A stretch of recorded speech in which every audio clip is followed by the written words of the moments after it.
Bonjour à tous, on se retrouve aujourd'hui pour une nouvelle vidéo pour la présentation d'un petit jeu qui s'appelle Gold Up, un petit jeu de pirate, entre guillemets.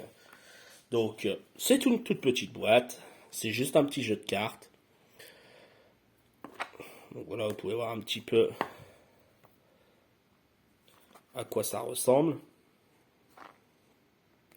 Donc c'est pour 7 ans ou plus, 2 à 8 joueurs et une quinzaine de minutes. Donc si on l'ouvre, c'est très simple, une petite notice et des cartes. Des cartes, on va dire, de deux couleurs différentes, jaune et bleu, donc qui sont à séparer. Pour commencer, voilà, le premier truc c'est de séparer ces cartes. Donc le principe du jeu, vous êtes un pirate dont l'objectif est d'amasser un maximum de pièces d'or. Ces trésors sont enfermés dans des coffres qu'il vous faudra ouvrir avec des bonnes clés. En effet, là vous avez les cartes trésors, donc c'est tout simplement des coffres, avec un score et une couleur.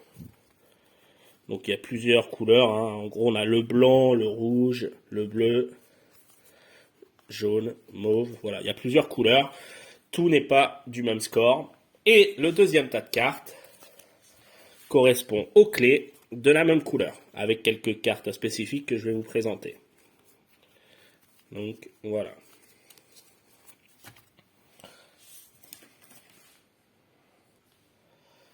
Donc la couleur de chaque clé indique la couleur du coffre qu'elle permet d'ouvrir. Donc c'est très simple, vous avez des coffres d'une certaine couleur, pour les ouvrir, il faut avoir les clés.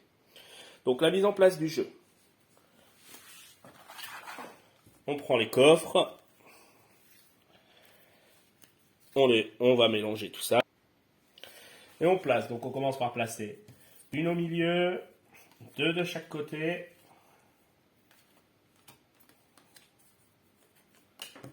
Hop.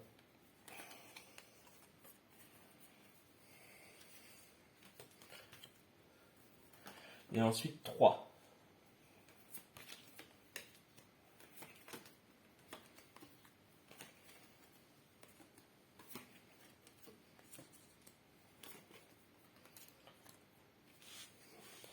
Donc voilà le placement du jeu. Donc voilà, le placement est tout le temps le même. Une, deux de chaque côté et 3. Alors, ensuite,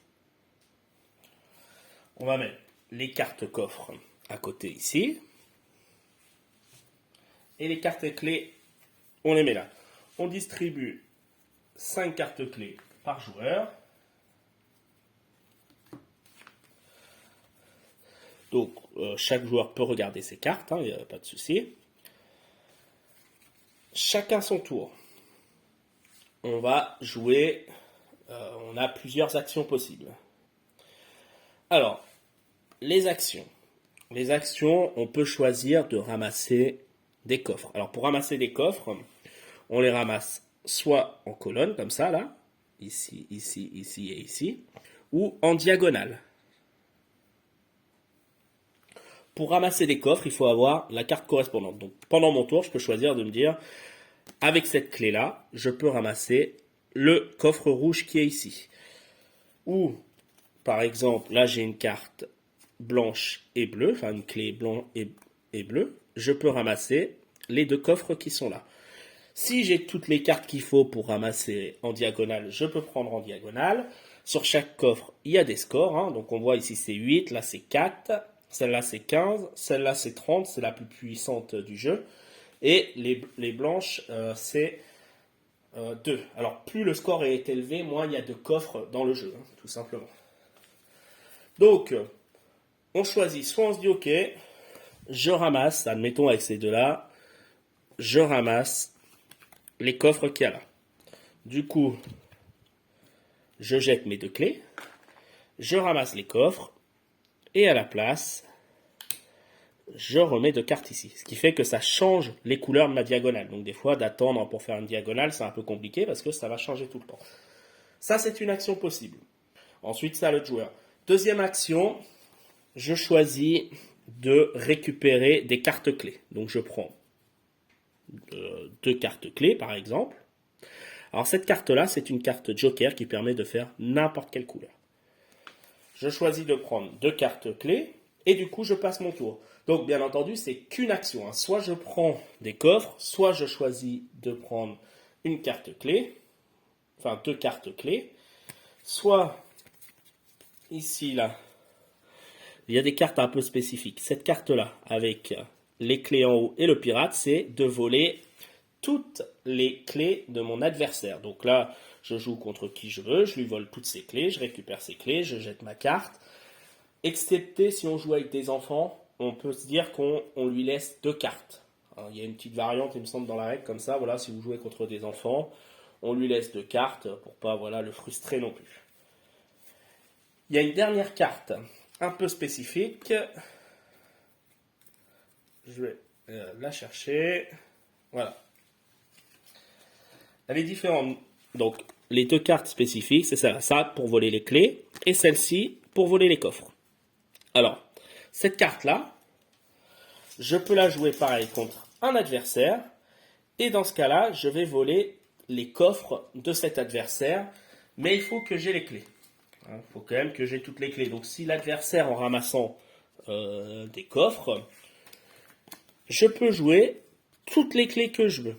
Du moment qu'il a la couleur, s'il a deux coffres rouges et 2 clés rouges, je peux lui piquer. Il a un coffre bleu, j'ai une clé bleue, je peux lui piquer. Donc je peux tout lui piquer du moment que j'ai les clés. J'ai la joker, donc je peux prendre une comme j'ai envie. Donc l'intérêt, c'est que par rapport à ici, je suis obligé de jouer en bande ou de diagonale. Donc au maximum, je récupère 5 cartes. Parce qu'en un coup, je peux récupérer ça. Tandis que chez un adversaire, si j'ai beaucoup de cartes et qu'il a récupéré 10 coffres, si j'ai toutes les couleurs correspondantes, je peux lui piquer ces 10 coffres. Après, il pourra me les repiquer après, hein, si lui aussi a le même type de carte. Alors voilà, donc c'est un jeu qui est assez sympa. La partie, elle s'arrête lorsque toutes les cartes clés, ou les cartes coffres, je me rappelle. Oui, pardon, pas les clés. La partie s'arrête lorsque toutes les cartes coffres ici ont été utilisées. C'est-à-dire qu'au fur et à mesure qu'on les prend, on en remet à chaque fois dans la même disposition. Et dès que ce tas-là, il est épuisé, peu importe le nombre de clés qui vous restent aux autres, dès que le tas il est épuisé, le jeu est fini, les coffres qui sont là ne sont pas comptabilisés. La partie s'arrête. Si vous avez 30 clés et que vous ne les avez pas jouées, tant pis pour vous. Et on compte les points que vous avez récupérés en coffre. Donc on compte, tout simplement, vous avez vu c'est marqué ici, là il y a 8, 2, ça ferait 10. Une personne qui a récupéré celle-là, déjà c'est intéressant, 30. Et le score le plus élevé a gagné. C'est un jeu qui est très simple, mais qui est très... Alors lui, il est vraiment très intéressant à jouer parce qu'il faut, il faut être stratégique. Est-ce que je prends les cartes ici, au risque de me les faire voler, ou est-ce que je vole un pirate, mais bon, derrière, si lui, il a une bonne carte, il peut également tout me revoler, parce que on se venge, forcément. On peut piquer les clés d'un autre, c'est quand même assez stratégique, c'est un petit jeu de cartes simple, mais plutôt stratégique. Je vous le conseille vraiment, parce que, alors je sais pas le prix, mais je pense que ça ne doit pas être trop cher, ça vaut toujours une certaine somme, mais... C'est un petit jeu de cartes qu'on peut apporter partout. La boîte, elle est petite et franchement, c'est vraiment très intéressant. Moi, je le trouve vraiment celui-là très intéressant par rapport à d'autres. Et vraiment accessible, comme je l'ai dit, je crois que c'est à partir de 7 ans. Même un petit peu plus jeune, c'est une histoire de couleur, donc ça va.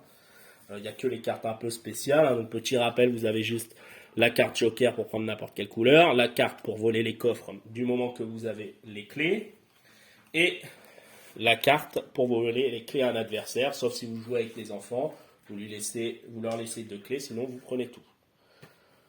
Donc voilà, merci en tout cas d'avoir regardé cette vidéo, et puis on se retrouve pour une prochaine fois.